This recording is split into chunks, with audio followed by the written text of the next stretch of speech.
Epithelial tissue त्याला epithelium आणि epithelia असं पण म्हणतात.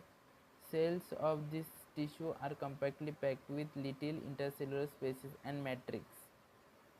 कम्पॅक्टली पॅक असतात, त्याच्यामध्ये जायला जागा नसते, इथं एकदम कॉम्पॅक्टली असतात pack. Very low matrix in it with very low little intercellular spaces. तर जागा राहत नाही. बेसमेंट मेम्ब्रेन असते. बेसमेंट मेम्ब्रेन ही एपिथेलियल सेल्स रेस्ट करतात बेसमेंट मेम्ब्रेनवरती, आणि ती खूप नॉन सेल्युलर असते, त्यामध्ये सेल्स नसतात बेसमेंट मेम्ब्रेनमध्ये, आणि ती बनलेली असते ग्लायकोप्रोटीन, म्युकोपॉलिसॅकराइड, कोलेजन फायबर्स याची. ओके. Then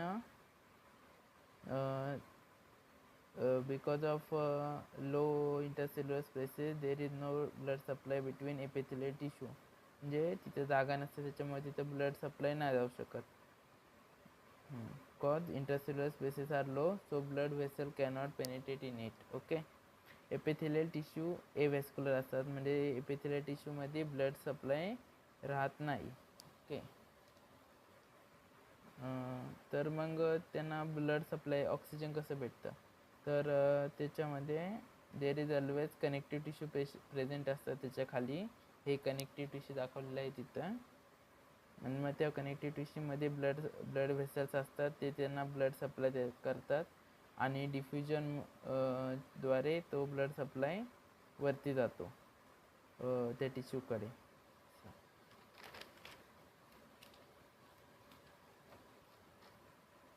okay. तर इकडे दिले टाइप्स ऑफ एपिथेलियम.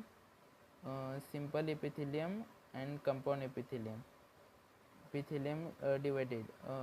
सिंपल म्हणजे when a single layer of epithelial cells is present over basement membrane, तर simple epithelium. And when 2 or more layer of epithelial cells are present over the basement membrane, then compound epithelium.